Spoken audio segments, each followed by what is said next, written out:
கோவை அருகே அட்டப்பாடி மலைவாழ் பழங்குடியின மக்கள் நிரந்தரமாக வருமானத்திற்கு மனம் தளராமல் போராடி வெற்றி பெற்றிருப்பது அனைவரையும் விழிவிரிய வைத்துள்ளது.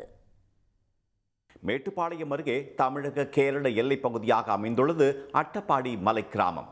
தென்னிந்தியாவின் அதிக அளவு பழங்குடியின மக்கள் வாழும் அந்த மலை கிராம மக்களுக்கு விவசாயம் கை கொடுக்காத நிலையில் வறுமை காரணமாக ஆரோக்கியத்தை இழந்த பலர் நோய் தொற்றுக்கு ஆளாகினர். இதைத் தொடர்ந்து வறுமையில் வாடிய பழங்குடியின மக்களை மீட்டெடுக்க கேரள அரசு அட்டப்பாடியில் பல்வேறு திட்டங்களை செயல்படுத்தியது.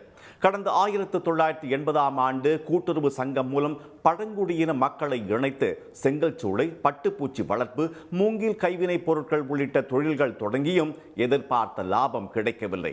இந்நிலையில் சுற்றுலா பயணிகளை கவரும் விதத்தில் அனைவரும் இணைந்து ஹோட்டல், டீ கடை மற்றும் பல்பொருள் மதிப்பு கூட்டப்பட்ட பொருட்கள் விற்பனை மையம் ஆகியவற்றை லாபகரமாக நடத்தி வருகின்றனர். தோசை, மில்லட் தோசை, ராகி தோசை, சாமரி தோசை, அந்த மாதிரி உள்ள ஐட்டம்ஸ் தான் காலையிலலாம் ரோஸ்ட் அந்த மாதிரி ஐட்டம்ஸ் தான் கிடைக்குது. இது ஹெல்த்தியா இருக்குது. இப்போ வயசானவங்களாம் வந்தோன்னா சாப்பாடு கூட சாமியாரி பாயசம், ராகி இது அதெல்லாம் வந்து ரொம்ப விரும்பி சாப்பிடுறாங்க. பழங்குடியின பெண்களுக்கு தொழில் பயிற்சி அளித்து பள்ளி குழந்தைகளுக்கு தேவையான நோட்டு புத்தகங்கள், புத்தகப்பை மற்றும் குடைகள் தயாரிப்பு பணிகளும் நடைபெறுகின்றன.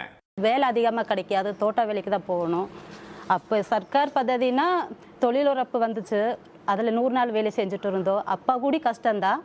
இப்போ பரவாயில்ல, எங்களுக்கு ஃபார்மி சொசைட்டி இருக்குது. அட்டப்பாடி ஆதிவாசி ஃபார்மி சொசைட்டியில் எங்களுக்கு தினசரி வேலை இருக்குது. ஞாயிற்றுக்கிழமை மட்டும்தான் லீவாக இருக்குது. அப்போ அதனால பரவாயில்லைங்க, மாதத்தில் 26 நாள் வேலை கிடைக்கிது.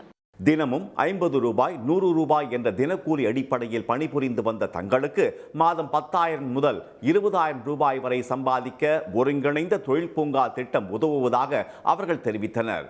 உழைப்பின் வெற்றி கனியை தற்போது ருசித்து மகிழ்ச்சியுடன் வாழ்ந்து வருவதாக கிராம மக்கள் நெகிழ்ச்சியுடன் கூறினர். இந்த திட்டமானது பெரிய அளவில் வரவேற்பை பெற்றுள்ளதால் அடுத்தடுத்து பல்வேறு திட்டங்களை இந்த தொழில் உறப்பு மூலமாக கொண்டு வர அரசு திட்டமிட்டிருக்கிறது. சன் செய்திகளுக்காக அட்டப்பாடியிலிருந்து என் சந்தோஷ். உடனுக்குடன் செய்திகளை தெரிந்து கொள்ள சன் நியூஸ் பெல் ஐகானை கிளிக் பண்ணுங்க.